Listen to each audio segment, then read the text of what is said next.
Hai, Assalamualaikum warahmatullahi wabarakatuh. Kenalin, nama aku Miftahulina Khorenisa dari Pendidikan Guru Sekolah Dasar dengan NIM 200000539. Di sini aku akan menceritakan tentang Jaga Tarub. Pada zaman dahulu, hiduplah seorang janda bernama Mbok Rondo. Ia hidup sendiri tanpa seorang anak dan juga suami. Karena ia merasa kesepian, ia mengangkat seorang anak dan diberi nama Jaga Tarub. Jaga Tarub adalah seorang laki-laki yang sangat tampan dan juga rajin. Jaga Tarub suka berburu di hutan dan banyak sekali gadis yang menyukainya. Tapi Jaga Tarub tidak tertarik dengan mereka semua.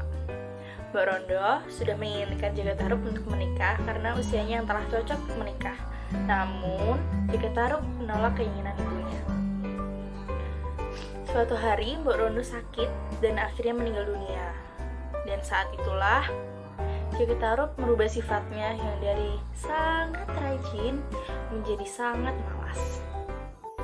Ketika dia sedang tertidur, dia bermimpi sedang memakan daging yang sangat enak.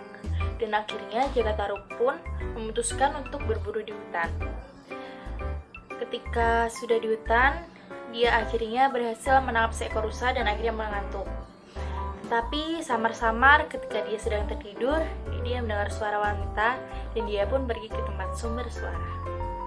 Dia sangat kaget ketika melihat 7 bidadari yang sangat cantik sedang mandi di danau.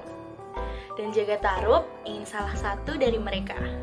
Dan akhirnya, dia mencuri satu dari selendang mereka. Dan selendang yang dia curi adalah selendang milik Nawang Wulan. Dewi Nawang Wulan merupakan adik paling muda dari semua bidadari. Ketika semua saudaranya dapat terbang ke kayangan, dia tidak dapat terbang karena selendangnya yang sudah diambil oleh Jaga Tarub. Nawang Wulan sedih karena selendangnya hilang. Dan saat itu juga, Jaga Tarub menghampiri Nawang Wulan dan membawanya pulang. Tidak butuh waktu lama, Jaga Tarub menikahi Nawang Wulan dan mereka memiliki seorang putri bernama Nawangsih. Dewi Nawang Wulan memiliki kekuatan dan kekuatannya akan menjadi hilang ketika Jaga Tarub membuka penanak nasi ketika dia sedang ada di sungai. Ketika kekuatan Dewi Nawang Wulan hilang, ia melakukan semua aktivitas manusia seperti biasanya, seperti mencuci, memasak, dan aktivitas lainnya.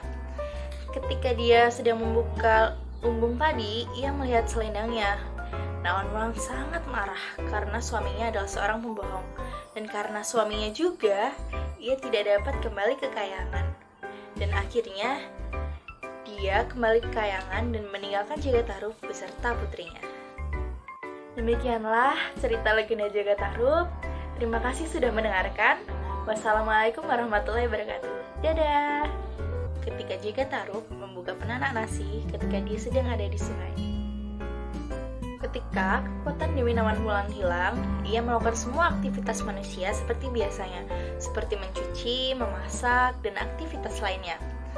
Ketika dia sedang membuka lumbung padi, ia melihat selendangnya.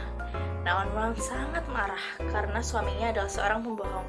Dan karena suaminya juga, ia tidak dapat kembali ke kayangan. Dan akhirnya, dia kembali ke kayangan dan meninggalkan Jaga Tarub beserta putrinya. Demikianlah cerita legenda Jaga Tarub. Terima kasih sudah mendengarkan. Wassalamualaikum warahmatullahi wabarakatuh. Dadah!